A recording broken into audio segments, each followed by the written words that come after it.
It is time to start working with our new friends, Enable Secret and Enable Password, see what they're all about and where we use them, and a couple of Cisco switch defaults as far as passwords go that might surprise you. But first, what I wanted to do was show you what happens when you log out of a switch and then you come back and you want to log in. And I'm getting a message, Switch 1 console is now available. This is the switch we were on. I changed the host name to Switch 1, put a couple of lab commands on so we could work with it, and then that's it. So press return to get started. This is the screen you would come up to, and you see the little tiny prompt there at the bottom. It does leave you a lot of space. And this simply means that we are in what they call user exec mode. And you may have seen this one before. You really can't do a whole lot from here, and you can't do any configuration at all. For that, I've got to at least get into enable mode or privileged exec mode, which is the proper term for it, but everybody calls it enable mode because that's the word you type to get into it. You see the arrowhead change to a pound sign. We're in privileged exec mode and we're ready to get to work. Maybe, though, we want to put a little bit of password protection here when it comes to enable mode. Because as I said, if I wanted to, from this point on, I could write erase the switch. I could write erase the switch, delete a file with all the VLAN information in it, VLAN.dat, reload it, and that switch is initialized. So maybe we don't want anybody to be able to sit down here and do that. And we can protect enable mode with both the enable secret and enable password passwords. And when you configure both, the enable secret always takes precedent over the enable password. And I'm going to configure both right now. And we've got last resort and use TACACS, and those are not options we need yet. But notice password and secret both mention privileged level. They're talking about privilege exec, which again is what everybody just calls enable mode. I try to call it privilege exec once in a while to get you used to that. Notice password just says to assign the privilege level password. Secret says privilege level secret. So what is so secret about the enable secret? Well, we're going to put both in here and we'll see. First, I'll go with enable secret and I'll make that CCNA, and I will make enable password CSENT. So that's really it. We didn't get any messages. There are no real options here. You're either putting a secret, enable secret in, or enable password, or you are not. So I'll just go ahead and do a quick save.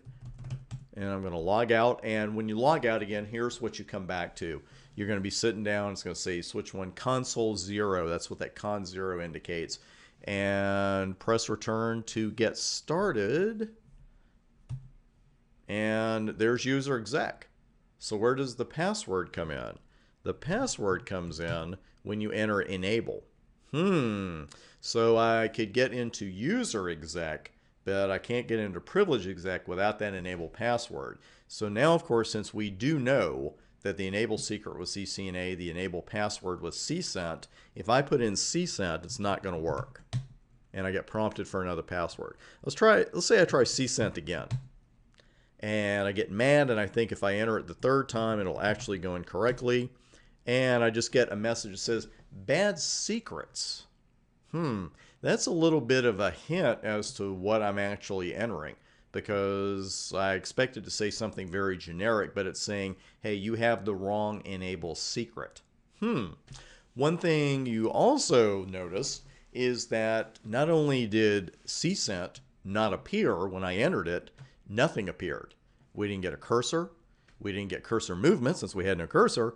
And we don't even get asterisks, as in time-honored hardware and software from other companies. We don't get anything. And that's actually a built-in security defense.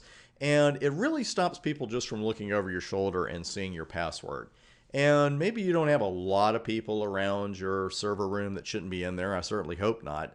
But, maybe you're the only person that's supposed to know these passwords. And you have another admin who just walks by and he sees you typing in CCNA for this and just makes that note. That's where problems can actually start. And we're going to see something else here soon that's going to help you defeat what we semi-jokingly call the over-the-shoulder network attack. But right now what I'm going to do is re-enter enable, put in the correct password, and now you'll notice the prompt change. I put in CCNA that time, but again, anybody looking over my shoulder could not see what I was entering. They could have counted my keystrokes if they were really paying attention, but even that is not going to tell them what it is. Let's do a show run here, or show running config. And at the very top here, you're going to see a major difference between enable secret and enable password. We already know one, and that is that enable secret takes precedent over enable password. The other one is this hieroglyphic we seem to have next to enable secret. First we have a number 5. We definitely didn't enter the number 5. And then we have this. And it's dollar signs and numbers and lowercase letters and uppercase letters.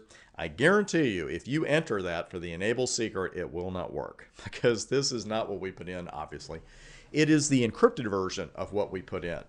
And what happens is Message Digest 5, MD5, an algorithm was run against what we entered, and this is the result. So the thing is, if we put the result in for the enable secret, first off, you'd have to cut and paste it. I don't think anybody could type that accurately, not even me. You're not going to get in. But the thing is, again, someone can't look over your shoulder and say, okay, the enable secret is CCNA, because not too many people are going to look at that and say, oh, okay, that's CCNA. The number 5 there, by the way, refers to the level of encryption. The levels are 0 through 7. We're going to see some 7s here later on.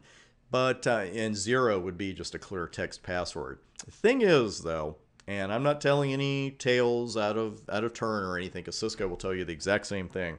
Their own documentation mentions it. This is a very, very easily broken level of encryption. Very easily broken. You could go out and get a program and crack this password in just seconds. It's not hard to do. So Cisco will even warn you in several of their online documents, don't depend on this to stop all intruders. But again, it's a great way to stop what we like to call the casual intruder, someone who might not even be thinking about doing it or using this password for nefarious gains, but sees it and then starts thinking about it. So it's just a good way to hide it from people who might see your config, even print it out. You could print this config out, and maybe someone gets it out of the printer who shouldn't have, and they would not be able to tell what your enable secret is. Because as I look at it this way, an easily hacked encrypted password in the config is still better than a clear text password just sitting there waiting for the wrong person to see. So we definitely want to watch out for that. So a couple of things there, with the enable passwords and the enable config. Also, I just wanted to point out that you will see these closer to the top of your config. Now, when we were talking about that con 0, we kept seeing it. Let me show it to you one more time here. Switch 1 con 0 is now available. That's actually what I am using to connect to this particular switch. It's the console port. And I'm going to do a whole show config here and just scroll down. Sorry about that. And your lines are down here at the bottom. Now these line VTYs here, the VTY lines, they're for Telnet and SSH connections. They are for people connecting remotely to your switch. We are going to configure those later. But coming up next, we're going to take a look at the console port. And I got a couple lab commands here I put on there, but there's no password protection for it yet. And we're going to fix that coming up next.